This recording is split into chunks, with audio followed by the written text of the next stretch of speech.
good causes, which you certainly know of. Alongside that, trying to still put a team out there that can be competitive, of course, and all the things that go with that, still trying to work within the numbers, signing players who we don't even do deals until they're a year's time, and trying to find ways to still be competitive as we could do. And then, you sort of end up with an on-pitch sanction, and you're like, well, we're trying to do everything we can to solve all these conundrums. There's mistakes been made, I'm sure, down the years there has been, but that's natural part of football, particularly with player training. It's not an exact science. It's very difficult, in fact.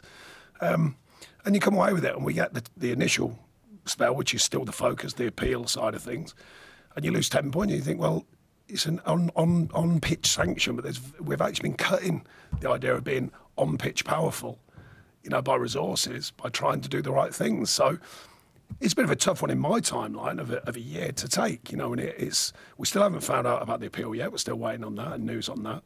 But I think that's a broad view of there's a lot going on at this football club. They've tried to do right, and then within amongst that, or shortly before I got here, or relatively shortly, a war, and you've got sanctions on ownership and all that. So it's a strange situation to get an on-pitch sanction of 10 points, which we're still waiting on the appeal, quite obviously. Who knows what comes next? So we've got to watch this space. So really, I suppose that encapsulates a sort of a year's view of what's been going on. I'm trying to give you a feel of it, and I must make it clear, that's my common sense feel view as a football person. I haven't got the minutiae of the rules and the regulations. That's for the powers that be and the lawyers and all stuff like that. But I think sometimes you put all that in the melting pot and you go, well, there's no on-pitch advantage there. And yet we get an on-pitch sanction. So that is a tough one, without a shadow of a doubt. Now, we hope there's better news comes out of the appeal. Then the next bit comes along, and that's kind of some of that's encapsulated in all of that. Who knows what comes next? I think we're all wondering, we're all scratching our heads, and certainly we're hopeful that a change in what's going on occurs, and we get some points back, and it's probably looked at a bit differently.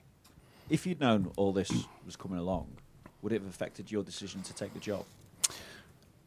No, I don't believe so. I don't mind getting my teeth into something. It's a great history, great club, great old stadium. We know that the new one's needed, but it's a great old stadium, one that I've been to many times, and so, these chances don't always come along, and the perfect job, when you're an out-of-work manager, the perfect job is very rare. You're probably going to get something with its challenges.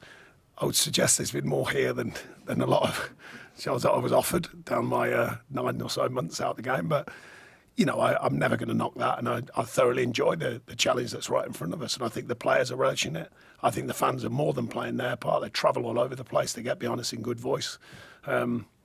Strangely, I think there's been a coming together of the people and the club and the badge again, and I'm very, very proud of that.